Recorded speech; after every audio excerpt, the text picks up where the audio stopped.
Saya bukan membelot, ya. Saya itu hanya ingin mengingatkan kepada para elit saya, khususnya ketua umum saya, kita ini membutuhkan rakyat sebagai pemilih dan sebagai pendukung. Iya. Tentunya rakyat dari latar belakang yang berbeda, dari sumber daya manusia yang berbeda, pasti mereka mengharapkan partai politik yang diisi oleh calon-calon pemimpin itu memiliki jiwa-jiwa yang jujur, jiwa-jiwa yang baik, dan paling penting adalah komitmen, mempertahankan prinsip. Jadi dengan sikap apa yang dilakukan para elit, ya, hijrahnya dari 01 ke 02 ini seperti membocorkan kapal sendiri. Kenapa saya bilang membocorkan kapal sendiri?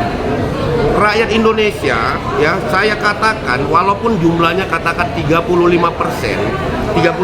dari 100%, itu rakyat Indonesia itu menginginkan perubahan, berharap mendapatkan seorang pemimpin yang jauh, yang tidak terkontaminasi oleh sebuah kekuasaan, yang betul-betul memiliki catatan, latar belakang, pendidikan, ya, sifat dan adab. Ya. Jadi 30% ini, 35% ini tentunya melihat kondisi yang dilakukan oleh Partai Demokrat, ini akan menjadi sebuah pukulan bahwasannya mereka tidak mau pilih Partai Demokrat. Kan yang dikasihankan kawan-kawan yang maju ke DPR RI, DPRD, DPD Kota. Ketika mereka dari 2021, 2022 sudah mempasang baliho bersama dengan Anies, ya. Begitu terpasang baliho dengan Anies, masyarakat yakin bahwasannya mereka akan memilih si calon. Tetapi ketika baliho itu turun, secara otomatis saya yakin si masyarakat tidak akan memilih dia. Apa yang akan terjadi jika kenyataannya 2024 tanggal 14 Februari nanti Partai Demokrat dari 56 menjadi 30 kursi. Ini suatu ujian, suatu hukuman yang sangat berat sekali. Dan saya pikir ketum saya AHY harus bertanggung jawab itu. Kita jangan mengedepankan persoalan masalah ego. Oke. Gitu. Dinamis, fleksibel, jangan itu ditiadakan. Kenapa tidak didinamiskan saja tentang persoalan persoalan Mas Anies mengambil Caimin? Bayangkan, Anda pikir ya, kita 9 tahun menjadi oposisi, dan kita kader semua diminta untuk artinya melawan sebuah kebijakan rezim yang tidak pro rakyat. Lalu hari ini kita semua kader diminta untuk menjadi cebong. Dalam hitungan hari. Dalam hitungan hari. Mungkin kalau orang lain sebagai penggembira dia ikut, kalau saya mana bisa. Umur saya 21 tahun di Demokrat. Saya dari 2003 bulan 8 sudah masuk Demokrat. Luar biasa. Ya. Perjuangan saya bukan penggembira, saya pejuang di sana. Banyak hal yang sudah saya lakukan, banyak orang yang sudah saya demokratkan. Jadi dengan sikap ini saya anggap para elit itu seperti menjeblokkan partai ini. Saya cinta sampai mati partai ini. Jadi begini, ada sebagian orang mengatakan kalau Anda tidak merasa nyaman di Demokrat, Anda keluar, pulangkan KTA, jangan pakai baju. Saya bilang, kalaupun saya buka baju saya pulangkan KTA saya, lalu tangan saya bagaimana? Kamu mau dipotong? Nah, mana? Jadi bagaimana ini? Jadi kalau bicara KTA, itu kan saking cintanya, Bang, ya. Baju bisa koyak. Jadi saya tidak pakai baju pun, orang tahu saya Demokrat.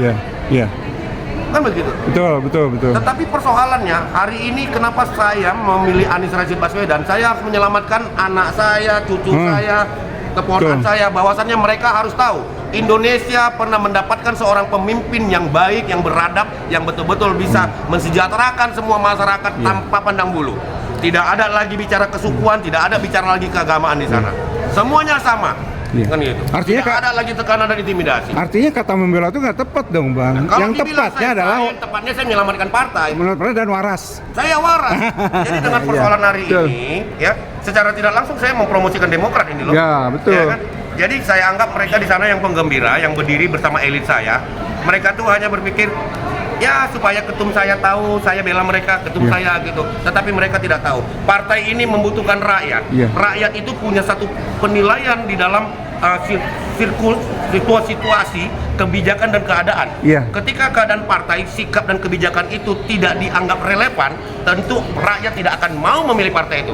Apakah Partai Demokrat mau diarahkan kepada posisi seperti partai-partai guram hari ini?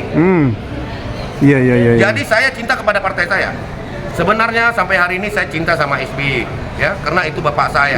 Tetapi ketika saya melihat keadaan hari ini, bagaimana demokrasi dan konstitusi itu ditabrak di obok-obok, yang saya tahu bapak saya sebagai presiden ke-6 10 tahun. Konstitusi dan demokrasi itu dijaga.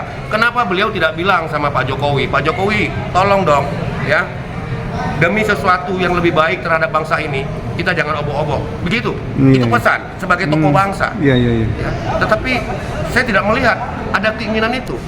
Ya, kalau misalnya hari ini ada video yang mengatakan saya mengatakan tentang hal-hal yang tidak baik kepada pemerintahan, bukan.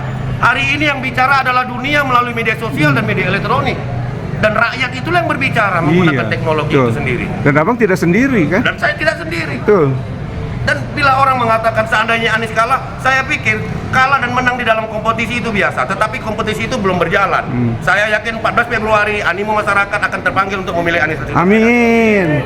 Sampai kapan kita harus tidak memiliki pemimpin yang betul-betul memberikan aura kepercayaan. Kita datang kepada Anies, kita tidak dipanggil. Kita beli baju, kita isi minyak, hanya untuk bagaimana memberikan dukungan kepada beliau. Sedangkan melalui media elektronik dan media televisi kita lihat bagaimana kampanye-kampanye paslon yang lain. Mereka digiring, mereka diatur untuk hadir di sana. Tetapi saya yakin orang-orang yang di sini hadir karena rasa cinta dan perubahan dan perbaikan. Anies presiden. Anies presiden. Betul, Bang. Betul, betul. Jadi aku Demokrat, aku Anies, aku bukan membelot, malah aku menyelamatkan partai sebenarnya hari ini. Betul. Semoga kawan-kawan saya di sana hari ini tobat nasuha, tidak ada salahnya. Tobat kepada Allah, tobat kepada orang tua, tobat kepada organisasi juga disahkan itu di dalam kehidupan ini. Demi siapa? Demi rakyat, bukan demi kita.